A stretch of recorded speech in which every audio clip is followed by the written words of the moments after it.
I welcome you again. I'm trying to remake this video because I just found out that I did not record yesterday's class. So I will retake the video again, then I'm send to you.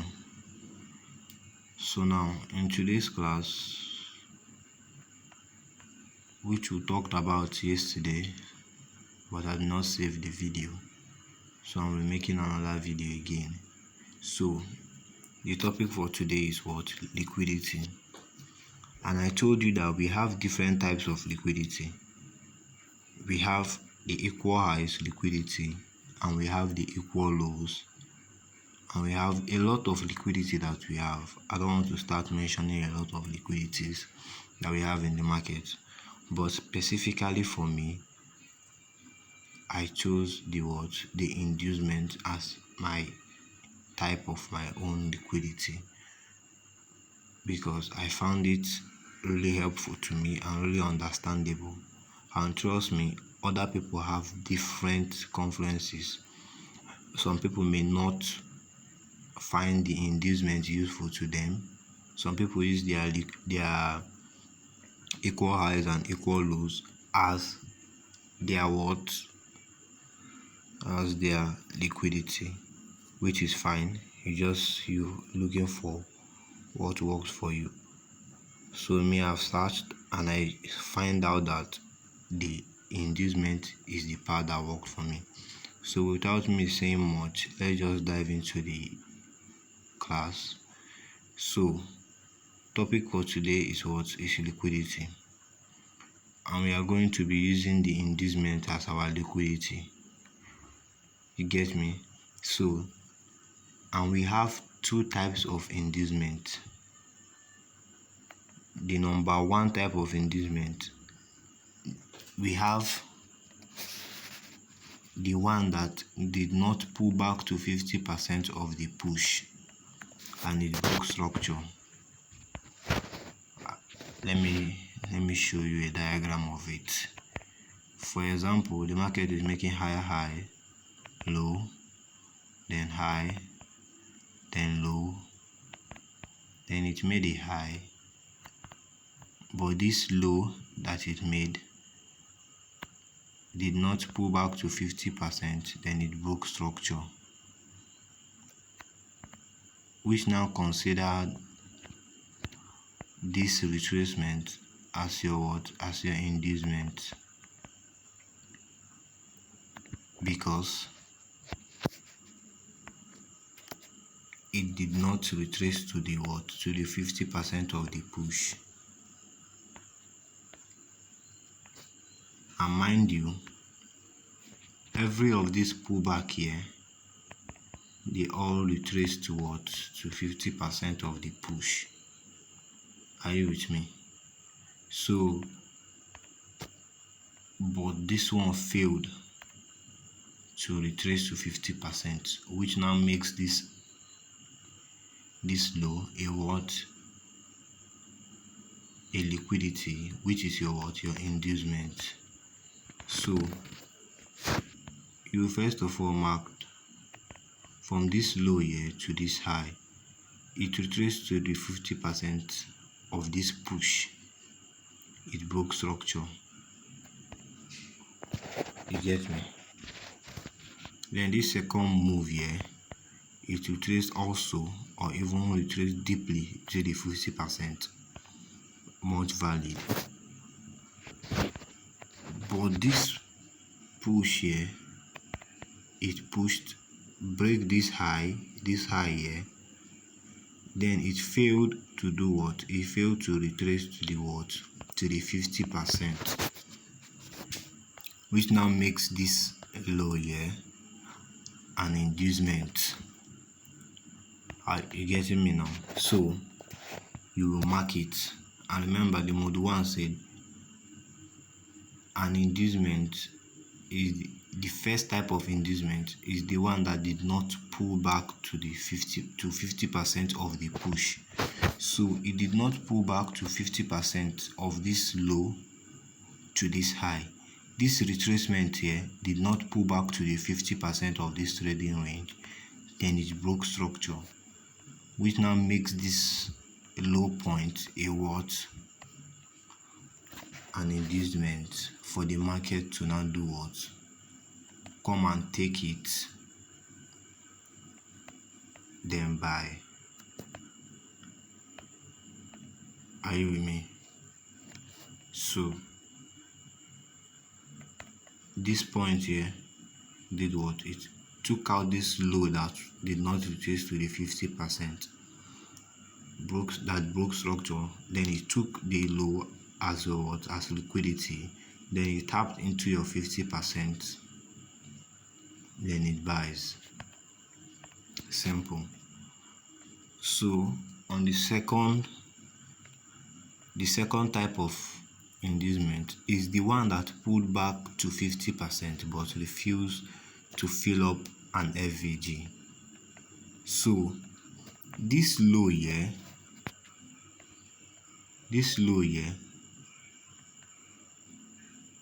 we have seen that it has pulled back to 50%, but there's an FVG here below it.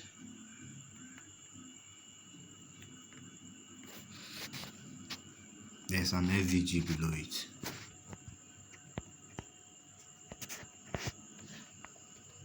Mind you, it has already pulled back to 50%. So now, this FVG that is below it will now make this low that pulled back to 50% an inducement again, because it refused to fill up a what?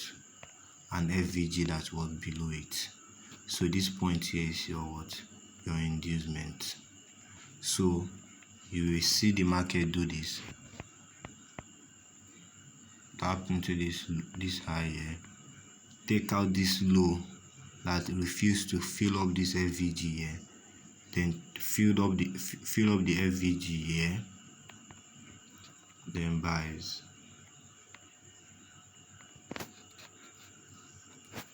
As simple as that.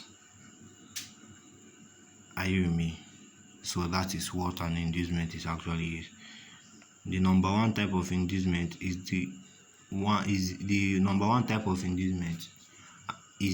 an inducement is a pullback that did not pull back to 50% of the push, which is this point here, that did not pull back to 50% of the push. Then this market came to take it, retrace to the 50%, then break structure.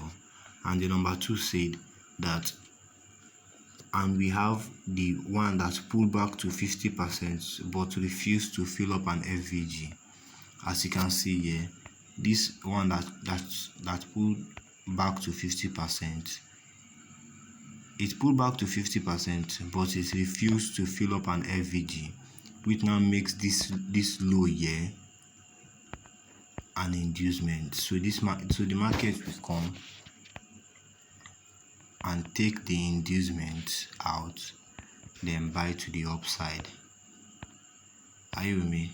So that is what an inducement is all about. So without much being said, let's now hop into the chart for more examples again. So let me show you on the live charts how you can spot them. So I made an example of yesterday. This market broke structure here. As you can see here, it broke this structure, this high. It broke this high also. But this retracement here, this one here, refused to pull back to 50% of the push here, which now makes this low an inducement. And I told you on our mode 1, an incomplete pullback is a pullback that refused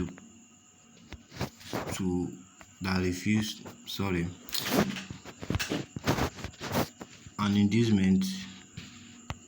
On our first type of inducement for the module 1 is the one that did not pull back to 50%, which is this one. This one did not pull back to 50%.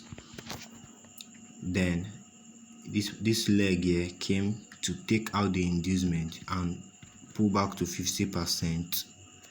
Then it buys. I hope you get me now. No, this one is for the module 1, which is the one that did not pull back to 50%, then broke structure. As you can see here, this low here did not pull back to 50% of the push, which now makes the low an inducement that this retracement here came to take. Then this retracement here retraced to the 50%, then buys. I hope you understand that. You get me now.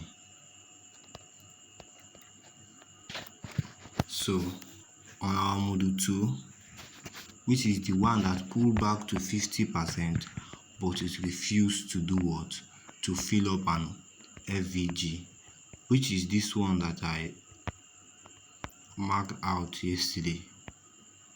We even have 2 diagrams. You get, but let me just go with one.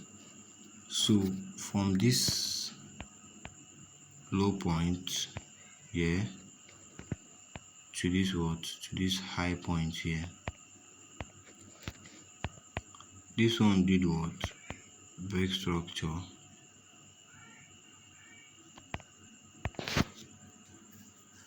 Right? As it breaks structure, this retracement here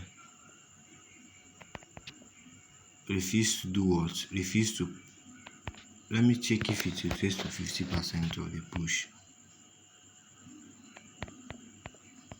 Did it retrace to 50%? No, it did not retrace to 50%. So which now makes this point a what? An inducement also, because it refused to pull back to 50% and it refused to fill up an FVG. So this low here is your what? Is your inducement. So you will mark it out, then you will find the FVG below it. Then this market bought after tapping the FVG. Hope you understand that. So look at another diagram here. This market broke this structure here, and I told you once a market broke a structure, we are anticipating a pullback. So from this low here, this swing low here, to this swing high here, this point is also a what? It's also an inducement. It refused to pull back to 50% and it refused to fill up an FVG below it. So which now makes this point an inducement. So you will mark it out and you will look for the FVG. And as we both can see clearly, this is the last FVG here. There's no FVG again below it. That's why this market reacted from this point here, then buys to the upside. You get me? So, and I made another illustration again. Let me clear the chart. So let's check again for another demonstration, if you can see one, for another diagram again. So we have a what? We have a low here to this high, to this low, to this high. What now happened? Let me check. From this low here to this high here, and as we both can see, this point here, it will trace to the 50%, but it did what? It refused to do. It refused to fill up an FVG here. This retracement here refused to fill up this FVG. So you will now mark this point here, this low point that refused to fill up an FVG, as your inducement, and you patiently wait for the market to come and take out the inducement, which is this leg here. The market should come and take out the inducement, fill up this FVG here, which is our model 2, that said that it retraced to the 50%, but it refused to fill up an FVG. So you wait for the market to come and fill up the FVG, then you will buy from there. Simple. So that is just it about the inducement part of the class. Our module 1 said that the one that refused to fill up and that refused to retrace to the 50%, that's your what? That's your inducement. And the second one said that the one that pulled back to 50%, but it refused to do what? It refused to fill up an FVG. So that's just it. There's nothing more again to talk about. So you just go to the chart, trying to spot them and keep on studying hard about it. So that's just it. I'll see you at the next class.